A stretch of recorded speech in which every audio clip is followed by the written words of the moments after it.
से चूर हो, उसके अनुसार शिव और शक्ति का संतान। आज का विषय है पार्वती जी का परमेश्वर शिव की महत्ता का प्रतिपादन करना, रोषपूर्वक जटिल ब्राह्मण को फटकारना, सखी द्वारा उन्हें फिर बोलने से रोकना तथा भगवान शिव का उन्हें प्रत्यक्ष दर्शन दे अपने साथ चलने के लिए कहना। पार्वती बोली, बाबा जी, अब तक तो मैंने यह समझा था कि कोई दूसरे ज्ञानी महात्मा आ गए हैं, परंतु अब सब झांत हो गया। आपकी कलई खुल गई। आपसे क्या कहूं विशेषता उस दशा में जब आप अवध्य ब्राह्मण हैं, ब्राह्मण देवता। आपने जो कुछ कहा है वह सब मुझे झांत है, परंतु वह सब झूठा ही है, सत्य कुछ नहीं है। आपने कहा था कि मैं शिव को जानता हूं। यदि आपकी यह बात ठीक होती तो आप ऐसी युक्ति एवं बुद्धि के विरुद्ध बात नहीं बोलते। यह ठीक है कि कभी कभी महेश्वर अपनी लीला शक्ति से प्रेरित हो तथा कथित अद्भुत वेश धारण कर लिया करते हैं, परंतु वास्तव में वे साक्षात परब्रह्म परमात्मा हैं। उन्होंने स्वेच्छा से ही शरीर धारण किया है। आप ब्रह्मचारी का स्वरूप धारण कर मुझे ठगने के लिए उद्यत हो यहाँ आए हैं और अनुचित एवं असंगत युक्तियों का सहारा ले छल कपट से युक्त बातें बोल रहे हैं। मैं भगवान शंकर के स्वरूप को भली भांति जानती हूँ, इसलिए यथा योग्य विचार करके उनके तत्व का वर्णन करती हूँ। वास्तव में शिव निर्गुण ब्रह्म है, कारणवश सगुण हो गए हैं। जो निर्गुण है, समस्त गुण जिनके स्वरूप भूत हैं, उनकी जाति कैसे हो सकती है? वे भगवान सदाशिव समस्त विद्याओं के आधार हैं। फिर उन पूर्ण परमात्मा को किसी विद्या से क्या काम? पूर्व काल में कल्प के आरंभ में भगवान शंभु ने श्री विष्णु को उच्चवास रूप से संपूर्ण वेद प्रदान किए थे। अथ उनके समान उत्तम प्रभु दूसरा कौन है? जो सबके आदि कारण है, उनकी अवस्था अथवा आयु का माप तौल कैसे हो सकता है? प्रकृति उन्हीं से उत्पन्न हुई है। फिर उनकी शक्ति का दूसरा क्या कारण हो सकता है? जो लोग सदा प्रेम पूर्वक शक्ति के स्वामी भगवान शंकर का भजन करते हैं, उन्हें भगवान शंभु प्रभु शक्ति, उत्साह शक्ति और मंत्र शक्ति, ये तीनों अक्षय शक्तियां प्रदान करते हैं। भगवान शिव के भजन से ही जीव मृत्यु को जीत लेता और निर्भय हो जाता है। इसलिए तीनों लोकों में उनका मृत्युंजय नाम प्रसिद्ध है। उन्हीं के अनुग्रह से विष्णु विष्णुत्व को, ब्रह्मा ब्रह्मत्व को और देवता देवत्व को प्राप्त हुए हैं। शिव जी का पक्ष लेकर बहुत बोलने से क्या लाभ? वे भगवान स्वयं ही महाप्रभु हैं।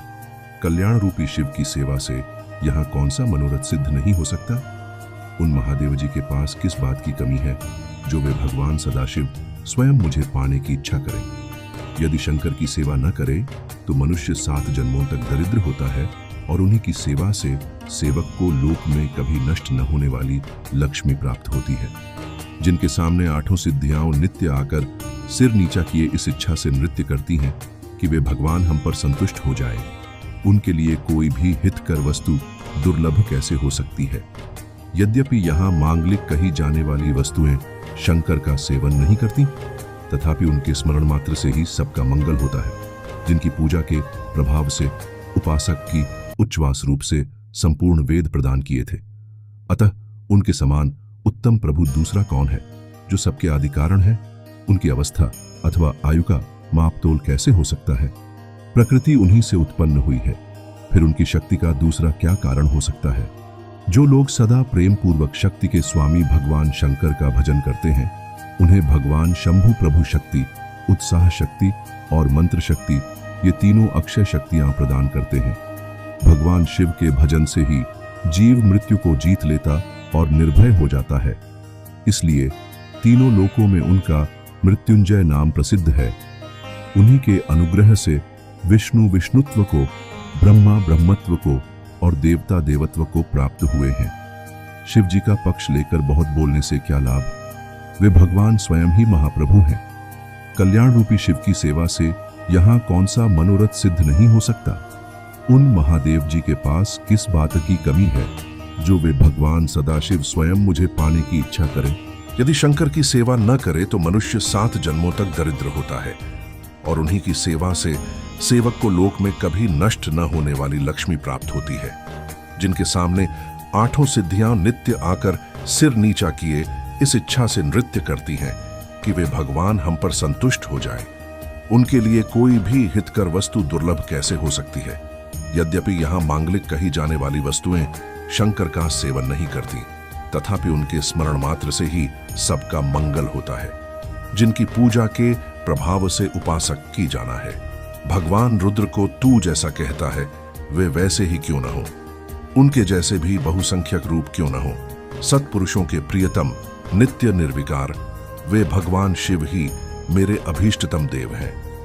ब्रह्मा और विष्णु भी कभी उन महात्मा हर के समान नहीं हो सकते। फिर दूसरे देवताओं की तो बात ही क्या है, क्योंकि वे सदैव काल के अधीन हैं। इस प्रकार अपनी शुद्ध बुद्धि से तत्वतः विचार कर मैं शिव के लिए वन में आकर बड़ी भारी तपस्या कर रही हूं। वे भक्तवत्सल सर्वेश्वर शिव ही हम सबके परमेश्वर हैं। दीनों पर अनुग्रह करने वाले उन महादेव को ही प्राप्त करने की मेरी इच्छा है।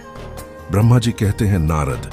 ऐसा कहकर गिरिराज नंदिनी गिरिजा चुप हो गई और निर्विकार चित्त से भगवान शिव का ध्यान करने लगी।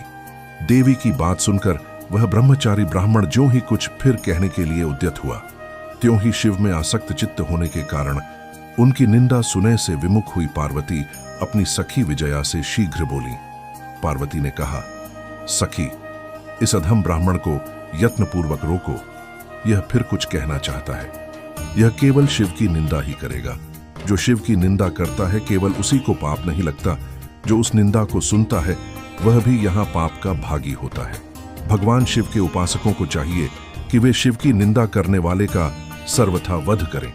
यदि वह ब्राह्मण हो तो उसे अवश्य ही त्याग दें और स्वयं उस निंदा के स्थान से शीघ्र दूर चले जाएं। यह दुष्ट ब्राह्मण फिर शिव की निंदा करेगा। ब्राह्मण होने के कारण यह वर्य तो है नहीं, अतः त्याग देने योग्य है।